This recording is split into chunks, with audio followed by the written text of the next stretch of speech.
This is WWE superstar Drew McIntyre, and you're listening to the WWE Podcast. The champ is the one that everybody wants, me. Becky Lynch is going to WrestleMania. Claymore! Austin 316 says I just whipped your ass. This is my iron. You're gonna acknowledge me.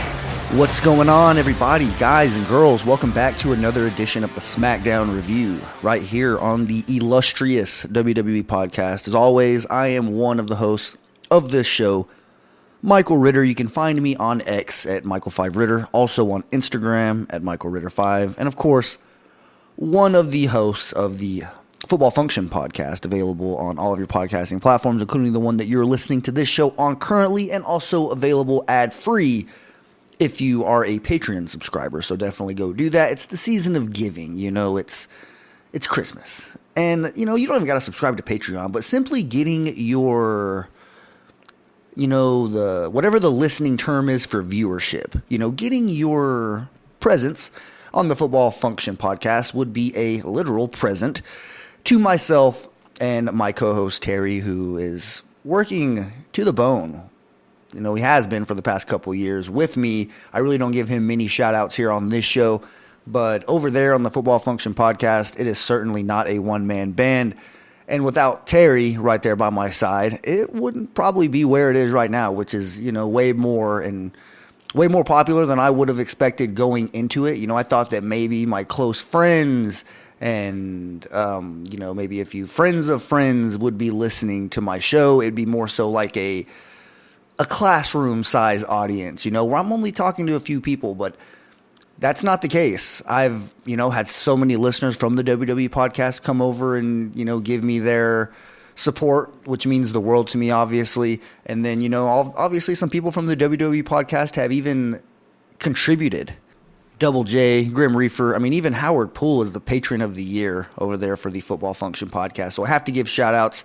And I just wanted to quickly have a shameless plug here for the Football Function Podcast. Definitely go check that out if you haven't already. Now, we're here to talk about a very juicy episode of SmackDown. In my personal opinion, this one was one that kept you intrigued, interested, and invested throughout the entire night. So obviously, I'm definitely looking forward to breaking it down. There wasn't like a long list of segments, but the segments that were there were meaningful. Like the main event match started at 8:35 Central Time, of course, 9:35 Eastern, pretty much with 25 minutes left to go. And for a regular episode of SmackDown, if an episode, or I apologize, if a main event match starts towards the back end of the show, like 45 or later, you assume, okay, this is the main event. But anything earlier than that, you expect some type of segment to actually close the show, not necessarily that match.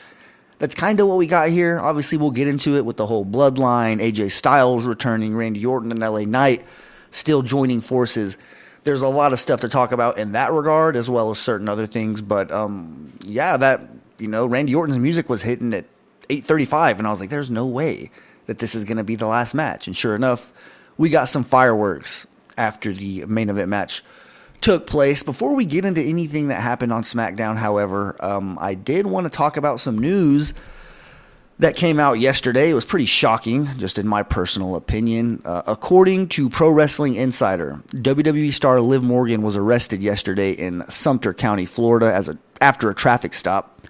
Morgan was arrested for possession of marijuana, not more than 20 grams, and possession of drugs, possibly synthetic cannabinoid, which, what is cannabinoid? Like, is that Delta 8, those legal, quote-unquote, vape pens that you can get? Or was it maybe an actual cartridge or something like that, that actually contained real THC that isn't legal? That's the thing is, if she was in Florida, I don't know the legislation for all of the states. I feel like weed is still illegal in Florida, right? If you live in Florida, you can probably, tell me if I'm wrong or right about that. But where I live in Texas, obviously, marijuana is still very much illegal. It's one of the things that I feel like in terms of all the 50 states, Texas is probably going to be one of the last ones to legalize it. And, there's states surrounding Texas, such as Oklahoma, where it's legal medicinally, as well as New Mexico. Obviously, Colorado, it's legal recreationally. So Texas is kind of surrounded by people who have different beliefs than they do, which isn't necessarily something new because, I mean, you know, not to get too political, but Texas has always kind of gone to the beat of their own drum. At once, they were their own nation, you know, the Alamo fighting Mexico. Texas is one of the few states, maybe even the only state, that at one point was its own country. So that's kind of why Texans, I'm not necessarily the same as most Texans. You know, obviously, I don't have a Texas accent. You don't see me riding horses or anything like that. Like, I have no livestock, anything like that. You know, if you were to just pick me out from a group of people, you would think I would be from, like, Ohio or something. You know, there's no signs that say, well, that guy, you know, he lives a cowboy lifestyle or anything like that. Like, no, absolutely not. I am not a typical Texan, but I do know that the laws here are pretty strict. I imagine the states that do not legalize marijuana are probably, you know, along the same. They kind of, I guess, share some of the same beliefs, and maybe Liv Morgan just got caught at the wrong place at the wrong time. I know this probably disappoints a lot of fans out there who, you know, didn't know that Liv Morgan smoked marijuana or just was participating in these types of activities, but I don't think that you should be too harsh on Liv, obviously, for multiple reasons. One, she's a grown woman. I'm pretty sure she's around my age, so that means she's pushing 30 if she isn't already 30. So clearly, she's a grown woman. She can make her own decisions, whether they're right, wrong. She's clearly having to, you know, suffer the consequences of her decision. So the last thing she needs is people who, for the longest time, have been chanting her name and supporting her to suddenly turn their back on her. You know, if anything, right now, she probably feels extremely embarrassed. She knows that she messed up. She probably, I mean, there's a reason why nobody knew that she smoked. She probably doesn't like to just flaunt it out there. She probably doesn't like everybody knowing, although you could probably guess just from, you know, her personality type. You know, you don't want to paint anybody with a wide brush or, you know, stereotype anybody.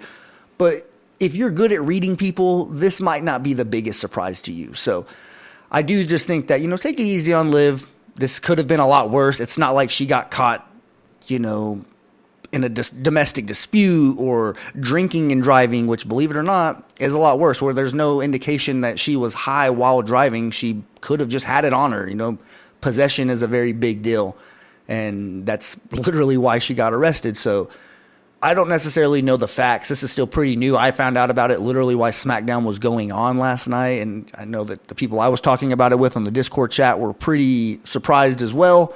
But nonetheless, I just think that, it's not that big of a deal in terms of, like, Liv. I don't think she's going to be in big trouble. I don't even believe WWE tests for marijuana anymore, so it's not like she was breaking company laws.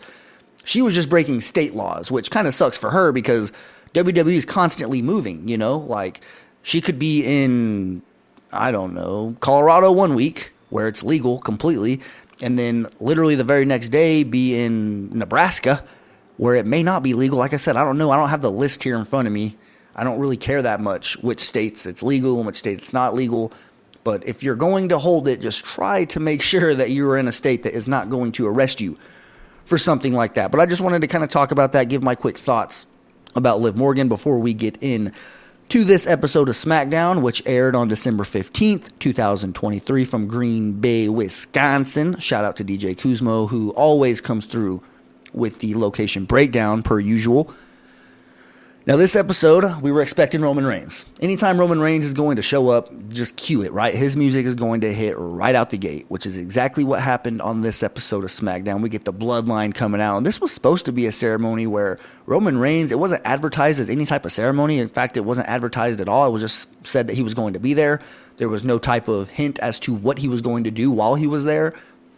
But whenever he shows up, he's starting to really praise Solo Sikoa. You know, he's talking about how this is the season of promotion.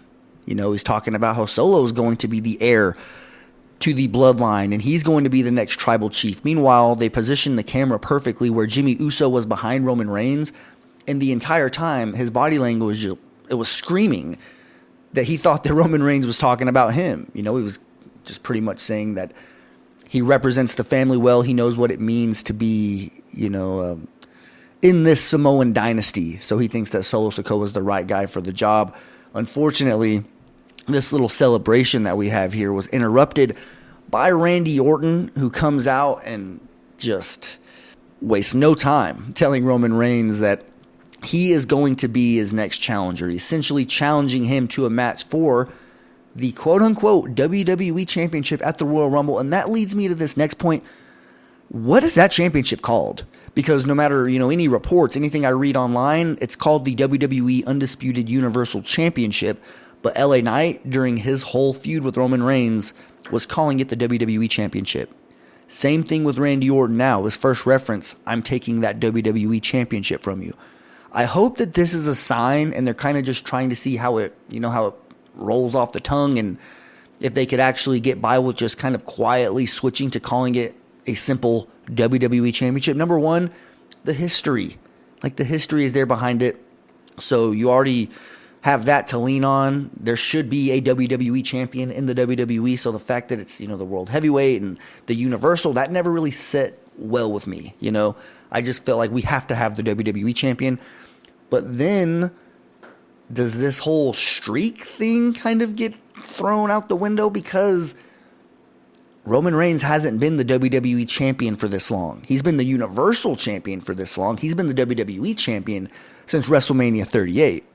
So the timeline is a little bit different. So during this streak that Roman Reigns going on, right, which is well over 1,100 days or something like that. So during that time span, for a big chunk of the beginning portion of it, well less than 1,000 days, Roman Reigns or somebody else had the WWE Championship while Roman Reigns had the Universal Championship.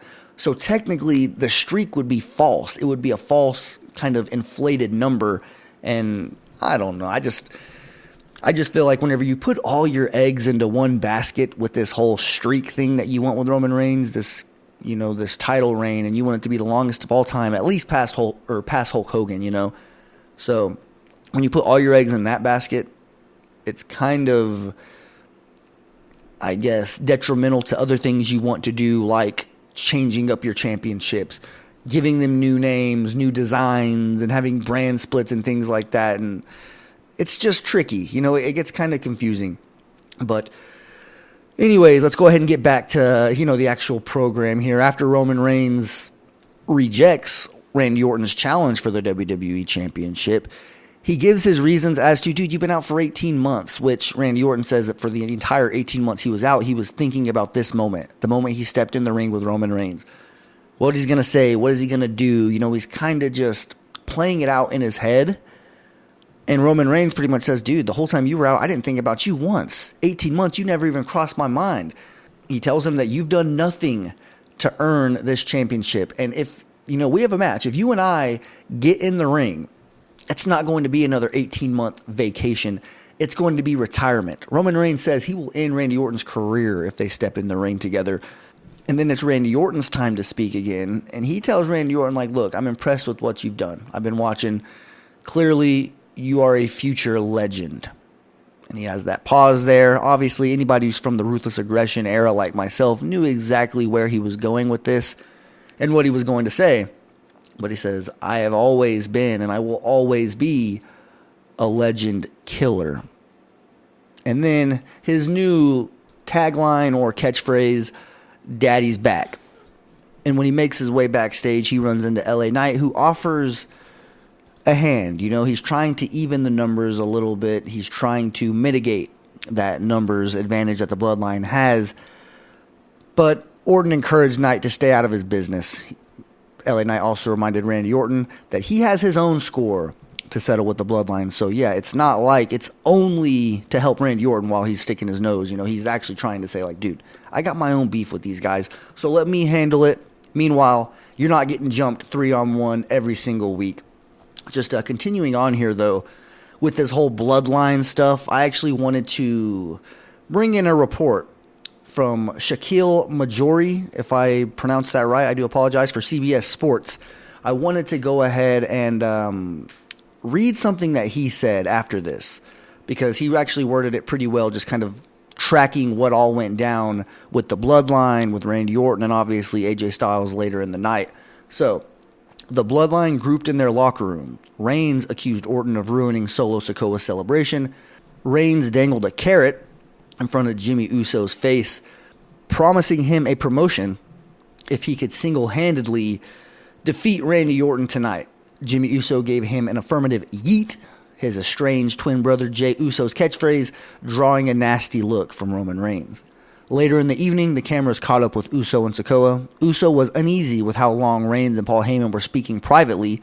Uso said it felt like a setup and asked if Sikoa would warn him if he knew about trouble brewing possibly, in which case Solo replied, "I'm your brother." And then we get to the actual match, which, like I said, closed the show tonight. Orton defeated Uso via pinfall after hitting the RKO. The match was mostly one-way traffic, with Orton generally getting the better of Uso. Sikoa tried to interfere in the late stages of the match, but Knight took him out. Orton dodged Uso's sneak attack and put him away with the RKO. Reigns attacked LA Knight post-match and then engaged in a fist fight with Randy Orton. The combined might of the Bloodline was too much for Orton and Knight to endure. Styles music hits as the Bloodline looked towards the entrance ramp. Styles popped up behind them on the ring apron and took out Reigns with a phenomenal forearm. Styles shockingly laid out Knight with a clothesline before walking by the Bloodline to close the show. So let's go ahead and get right into it. This is a pretty big moment. AJ Styles returned. He's been gone for quite a while. Was he tagging with John Cena whenever that happened, whenever he was taken out by the Bloodline? So that made sense. As soon as he started attacking Solo Sikoa and Jimmy Uso, Roman Reigns even, whenever he came to the aid, I was like, okay, this makes sense. He was taken out by them a while back. Totally. So we're continuing on with that storyline. And then whenever he clotheslined LA Knight, I was like, oh, like this is kind of strange. This is a little bit like a major curveball. Do you call it a heel turn? It has to be, right? Like, why else would he attack LA Knight like that whenever LA Knight's so over with the company? But I do like the decision here to make LA Knight feud with AJ Styles, because the matchup itself just seems like it's going to be money. AJ Styles looks great. He took a page out of Randy Orton's playbook, really hit the weights. He comes out in jeans. I doubt he's going to wrestle in jeans, but still, it was a different look for him. He still had the gloves on and things like that, but it was noticeably, it was a noticeable difference whenever you've seen his torso and his shoulders, biceps. He was looking great. So I definitely wanted to give a shout out to AJ Styles for coming back in the best shape he's been in.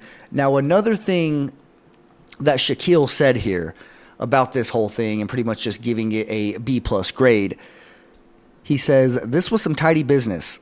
WWE has more main event players than the company has had in years. Styles' return only adds to SmackDown's star power, and a feud with Knight is a fresh way to keep Knight on television. Orton versus Reigns seemed like a foregone conclusion upon his return, and it makes all of the sense in the world. Orton's status as a veteran earns him a lot of sentimental fan support, and he's in fantastic shape. It was a simple but effective build to the Royal Rumble," and I completely agree. Pretty much took the words right out of my mouth, like Randy Orton and Roman Reigns. Seeing them two go face-to-face, like the initial promo that started the show, whenever they were just verbally going back and forth, that was a good visual. Like, just the aesthetic view of Roman Reigns versus Randy Orton. It really makes me kind of sad that we all know who's going to win this match, and it makes me excited for the days, because eventually it's going to come, whenever the championship, it's not a foregone conclusion who's going to win the match. Like, we all know Roman Reigns isn't going to lose the championship at the Royal Rumble. Makes no sense. It would completely water down everything that they've been building for the better part of 3 years now. So you have to continue what you're doing with Roman Reigns, and it just sucks that Randy Orton is another stepping stone on his way. And I do look forward to the days when it's not so predictable, whenever we actually don't know who's going to win the championship, and you have to tune into the main event, because it's big time television. And I just feel like, as great as this matchup is going to be, the only negative, the only down thing I have to say is we all know who's going to win. I guess how he ends up winning is going to be big. They could set up something long-term storyline that we could build on and look back at this as it was, a critical turning point.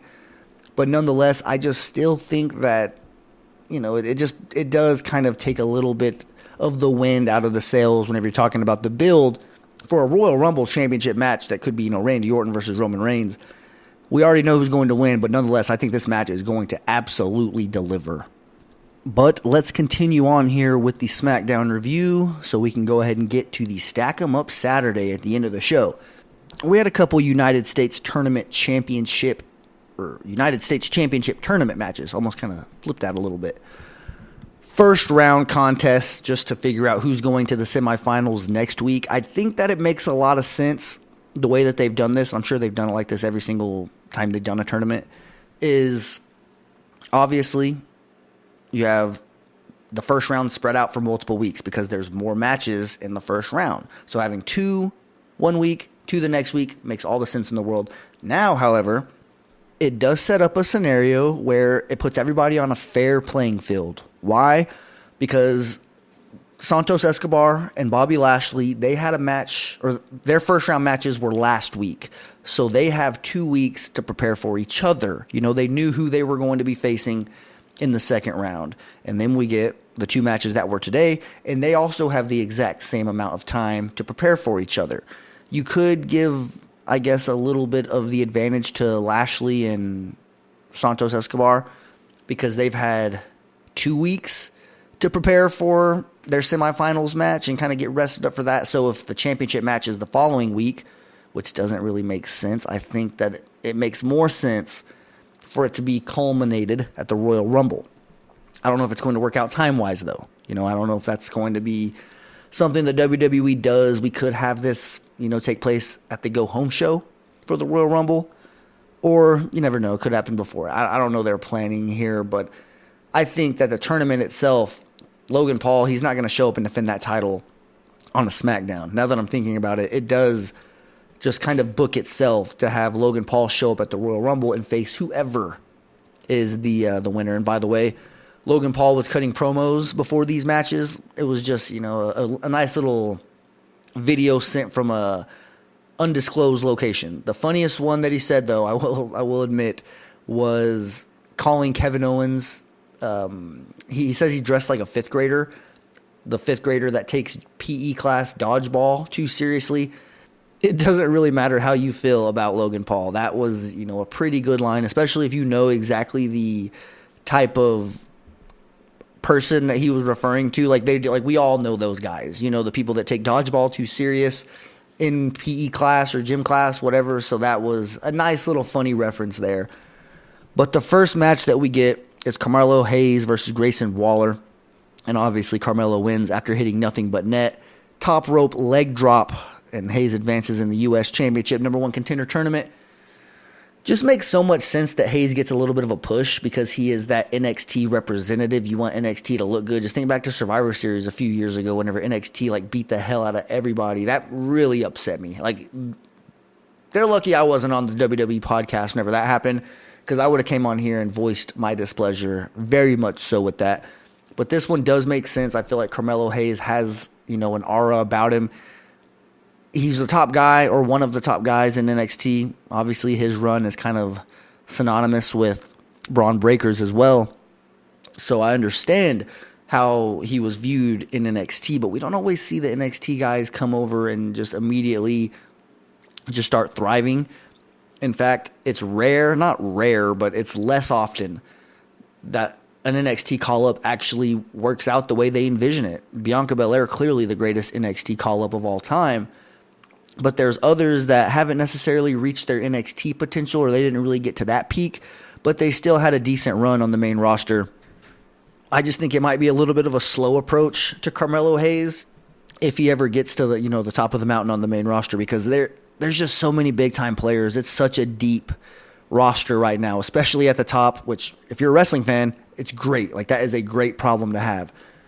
But Carmelo Hayes might kind of fall victim to that, and he might not get the push that some people might think that he's well deserving of.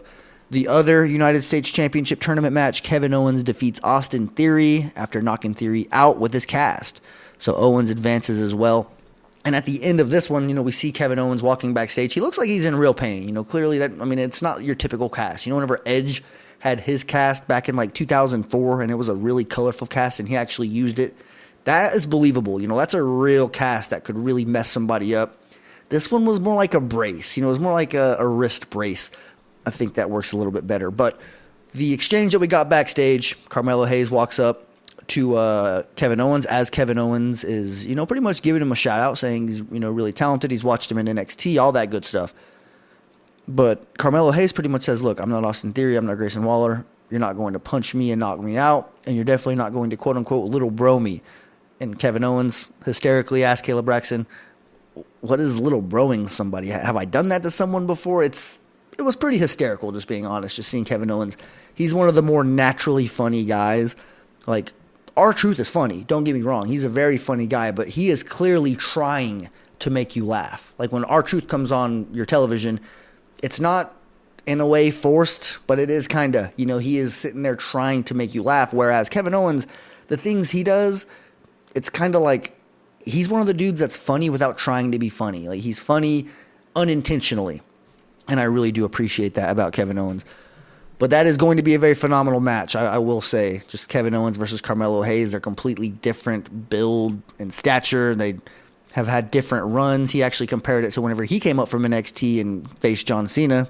He alluded, I'm no John Cena, but I am a veteran here. I've been here, and that was damn near 10 years ago. So yes, the circle of life, I guess. It's all coming full circle for Kevin Owens there here in the WWE. We also got a video package from Karrion Kross. It was a vignette. It was kind of cryptic as well. He had Scarlett there. He was referencing everything that he's done, pretty much saying that everything was put into motion whenever he came back, and everything is going to soon crumble. I'm all for a new version of Karrion Kross. I feel like they've tried multiple different things with him, and nothing has really worked yet. Hopefully this does, whatever it is. Maybe take your time, kind of let it really get manufactured properly. Like, have the people behind the scenes really get this thing polished, ready to rock. So whenever you do come back as someone else, it actually sticks. Like, it actually works out, because I don't know how many more chances they're going to give Karrion Kross to reinvent himself. Another thing that happened here, we get the Kabuki Warriors, Asuka and Kairi Sane, versus Michin and Zelina Vega in a tag team match. And obviously, Sane hit an insane elbow on Michin following distractions by Damage Control. And this was one where everybody got involved. Bayley came out. She was making her presence felt. Dakota Kai was jumping on the ring apron. So obviously, whenever Damage Control is out there in their entirety, like the whole group is out there, you're not going to beat them. Unless you have like a numbers advantage that can kind of even the odds. But that's usually unlikely. They're a group of five very talented women. I know one of them's hurt, so she can't really contribute, but still, she clearly made her presence felt tonight by getting involved and affecting the match in certain ways. So yeah, I definitely think that this group is going to be tough to beat. They had a video package explaining how deadly they are, and I felt like that was pretty good work from the production crew, just really making Damage Control feel like a united unit once again. There was no wedges tonight. There was no signs of Bayley being pushed out. So as much as I do enjoy that, and that slow burn, the Io Sky versus Bayley, I think that having them all as one and united makes them more of a threat. It makes them much more of an entertaining group. Bayley also declares that she is entering the 2024 Women's Royal Rumble match, where she will challenge Rhea Ripley after she wins, and Damage Control will likely have all of the gold. 2024 Royal Rumble. This is the first time that I've actually said that out loud. And it's kind of hit me that, man, it's been 20 years since the 2004 Royal Rumble, which Chris Benoit won that one, entering number one. It came right after the 2003 Survivor Series. It was sandwiched between Survivor Series and WrestleMania 20, which is my favorite WrestleMania of all time. Madison Square Garden. I watch it every year around WrestleMania time just because, that right there sets the tone for me. It reminds me exactly what's at stake at WrestleMania, how much it means. And the fact that we're creeping up, man, WrestleMania 40, 20 years since WrestleMania 20, like here we are, we're in the cycle again. Survivor Series 2003, I talk about it every single year around Survivor Series, how great that card was, how it was probably the best card of all time. And now fast forward, 2023 Survivor Series, CM Punk and Randy Orton return, we get the War Games. So it's, badass, very memorable in its own right. Everybody's going to remember Survivor Series 2023 forever because of the CM Punk return. This Royal Rumble has potential. I don't know if somebody's going to enter number one and win it like Benoit did, but still you could make it so memorable, in different ways. And then you obviously talk about WrestleMania 40 in Philly with all the potential there with CM Punk, Roman Reigns, Seth Rollins, The Rock, Cody Rhodes, everyone with the, an argument to be made to be involved in those main events for night one and night two. But that is pretty much everything that happened here on SmackDown and the way that the show played out. A very interesting show. I enjoyed this one for sure. And, hopefully, because I'm pretty sure they taped next week's SmackDown along with tonight's, because they're giving the WWE superstars like a week off, which is great. They're going to be able to spend some time with their families. So that's some good stuff, obviously. And, we're going to get the semifinals for the United States tournament. And then we'll eventually get the winner of that. Probably some more Bloodline stuff because they taped it tonight. Roman Reigns was there. It'd be foolish not to at least have him, have a video package or something.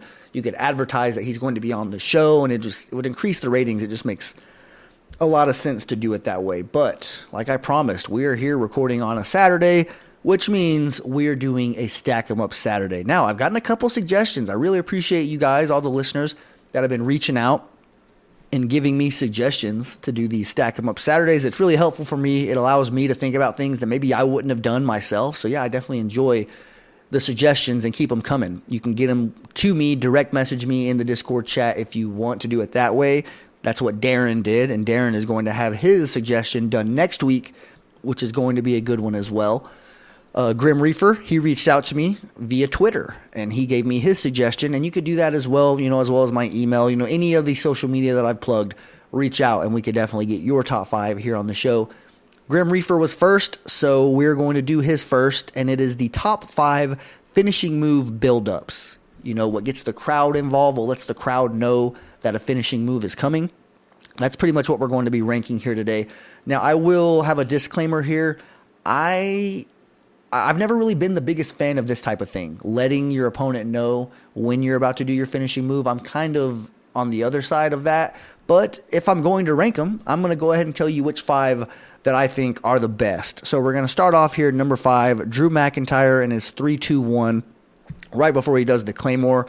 The reason why this is number 5, instead of saying it's ranked top 5, I'm just going to say this one's ranked last, in my opinion, because I feel like this one, 100% forced, unnecessary. The Claymore was an effective move. The crowd loved it way before he added this type of, extra little spice to it. So I just thought that it was maybe a little bit unnecessary, but I love Drew McIntyre. There will be no Drew McIntyre slander here on this show. Clearly, if you listen to the intro, you heard his voice. So any WWE superstar that gives the WWE podcast a shout out, you're good in my book. And yeah, there's not going to be no Drew slander here on the SmackDown review. Number 4, Roman Reigns and his ooh before the spear. I just feel like this is kind of something that he's done for so long that it's part of his character. It's the opposite of Drew McIntyre, where he's kind of stuck with it because he's done it for so long, and the fans just really love seeing it when he punches the ground, obviously. This was just in 2015, whenever Roman Reigns was kind of just now getting introduced to me as this big-time player. That was a big part of his character, so there is a little bit of nostalgia there, and I will give him a shout-out. Keeping things with the spear. Number 3, I'm going with Edge. This was always kind of weird when he gets in the corner, grabs the middle rope, and just kind of bounces where he's telling him, get up, get up. If the camera's on him, he said some curse words over the years, just kind of telling him to get up, you blank, blank, blank. Multiple different things he said. But Edge is kind of just, the same as Roman Reigns. The nostalgia factors in. I love the spear. It's why it was one of my first moves that I did in this Stack 'em Up Saturday ranking top 5 things, because the spear is such a good move. So I definitely had to put Edge on here, and definitely above Roman Reigns. Number 2, Randy Orton, and the way that he hits the ground before he does the RKO. The crowd loves that, especially because we haven't seen it in a while. He's been gone for so long that we could be somewhat prisoners of the moment, and we really enjoy it. And that could be why it's number 2 on my list. But anytime I'm, getting ready to watch an RKO happen and he starts doing that, sometimes that's the thing that causes him not to be able to hit the RKO. It allows the opponent to get those few very important seconds to recover enough to not allow Orton to hit it. But whenever he does hit it, it is beautiful. Poetry in motion, so I had to rank that one in the top 2. Number 1, obviously, the same as Grim Reaper. He came and he said this is his number 1 as well, so I had to agree with him completely. Shawn Michaels, tuning up the band, stomping the mat, just letting you know that super kick is about to come. It was one of the things that... he didn't do it to Ric Flair right before Ric Flair got super kicked and ended his career. But he's done it in WrestleMania moments. Just a super kick. The move itself is getting just disrespected so criminally by being switched to a transition move by so many different wrestlers. Carmella was bad at it. The Usos are bad at it. The Young Bucks are bad at it. Just everybody that wants to overuse the super kick. It's sad. I feel so sorry for Shawn Michaels. But one thing that we're going to do in that same coin is if people are going to disrespect it, the wrestlers, by turning it into a transition move, we here on the WWE podcast are going to praise the build-up, tuning up the band. I feel like it's synonymous with his career, and it's just the best one. You know, this is one of the things. I'm not a fan of the build-ups for a finishing move, but Shawn Michaels clearly has the best one, and he's the most iconic. So just really quickly, recapping this list: Drew McIntyre and his Claymore countdown, Roman Reigns and his scream that he does before the spear, Edge and his middle rope bounce, Randy Orton punching the mat, just hitting the mat, hearing voices in his head before an RKO, and then tuning up the band by HBK. Thank you guys so much for tuning into this episode. Thank you so much to Grim Reefer for sending in your suggestion, buddy. I definitely would love to do another one. If you have another suggestion, send that in. That goes to all of you listeners out there. If you want me to stack up any type of list that you have in your mind, send it my way. We can get that done here on the WWE podcast. Hope you guys all have a phenomenal weekend. Walk passionately in the direction of your dreams, and I'll talk to you soon. Thanks for listening to the WWE podcast. Don't forget to subscribe on your favorite podcast app so you don't miss a show, or head to WWEpodcast.com. And for all of these shows ad-free, head over to patreon.com/WWE podcast. Until then, we'll see you next time.